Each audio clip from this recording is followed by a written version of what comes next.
কোনো রকম ছানা বা খোয়া ছাড়াই আজকের এই মিষ্টি রেসিপিটি আপনাদেরকে বানিয়ে দেখাবো। কয়েকটা টিপস ফলো করলেই খুব সহজভাবে আপনিও বানিয়ে নিতে পারবেন এই সুন্দর মিষ্টিটা। নমস্কার বন্ধুরা, রাখি রানী রান্নাঘরে আপনাদের সবাইকে স্বাগত। আবারও একটি মিষ্টি রেসিপি নিয়ে আজ আমি হাজির হয়েছি। তো চলুন আর দেরি না করে শুরু করা যায় আজকের রেসিপি। সবার প্রথমে গ্যাসের মধ্যে একটা শুকনো কড়াই বসিয়েছি, তার মধ্যে আমি দিয়ে দিয়েছি সুজি। 1 কাপ পরিমাণ সুজি দিয়েছি আমি এখানে। সুজিটাকে ভালো করে ভেজে নিতে হবে। ভিডিওটা যদি সম্পূর্ণ দেখেন তাহলে নিশ্চয়ই আপনারা বাড়িতে এই রকম মিষ্টি দারুণভাবে বানিয়ে নিতে পারবেন কোনো রকম ঝামেলা ছাড়াই। সুজিটা যখন ভাজা গন্ধ ছাড়বে ঠিক সেই পর্যায়ে আমাদের নামিয়ে নিতে হবে। এবারে ওই একই কড়াইয়ের মধ্যে আমি দিয়ে দেবো মিল্ক। আমি এখানে 250 ml পরিমাণ মিল্ক নিয়েছি। যতটা পরিমাণে সুজি নেবেন তার দ্বিগুণ পরিমাণে কিন্তু দুধটা নিতে হবে।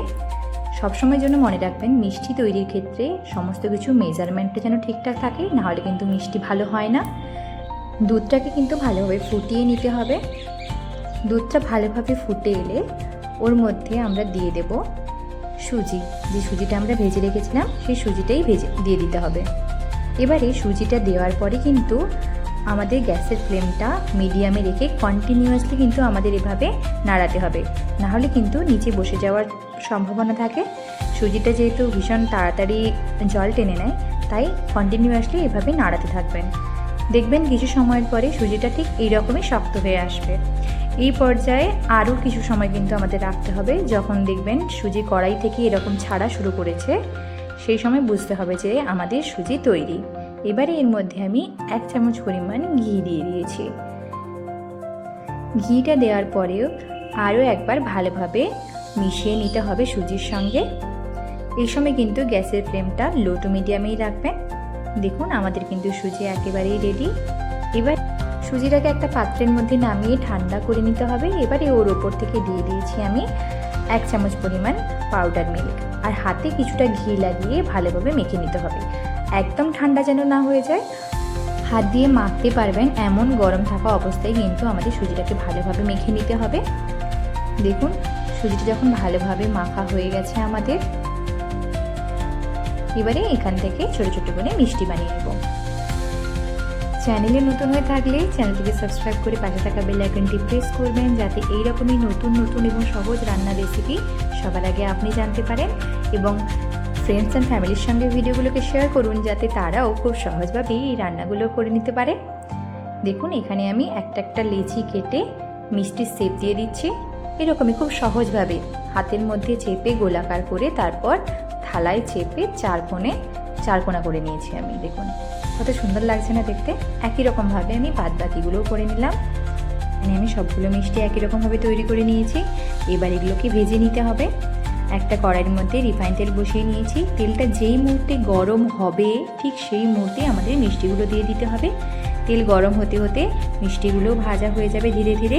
গ্যাসের ফ্লেমটা কিন্তু একদমই লোতে রাখবেন, আর এরকমই লাল লাল করে ভেজে নিতে হবে আমাদের। দুই পিঠ যখন একদম এরকম লালচে ব্রাউন হয়ে আসবে ঠিক সেই পর্যায়ে কিন্তু আমাদের নামিয়ে নিতে হবে তেল ছাড়িয়ে।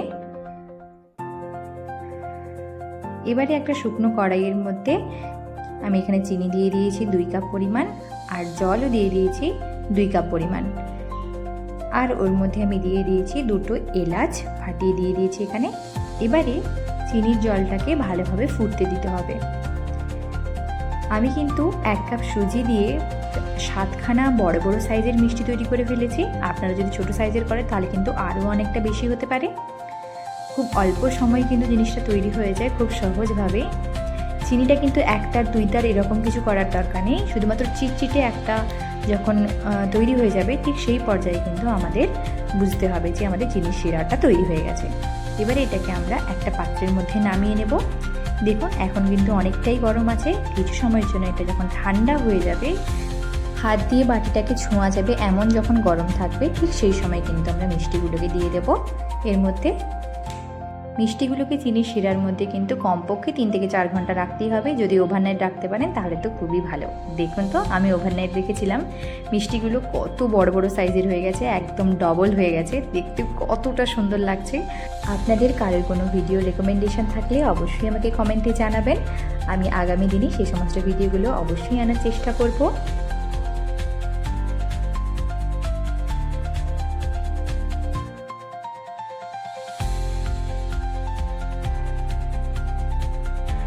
ভিডিওটি ভালো লাগলে অবশ্যই একটা লাইক করবেন আর আমাকে সাবস্ক্রাইব করতে একদম ভুলবেন না। দেখা হবে আগামী ভিডিওতে। ভালো থাকবেন, সুস্থ থাকবেন। Thank you.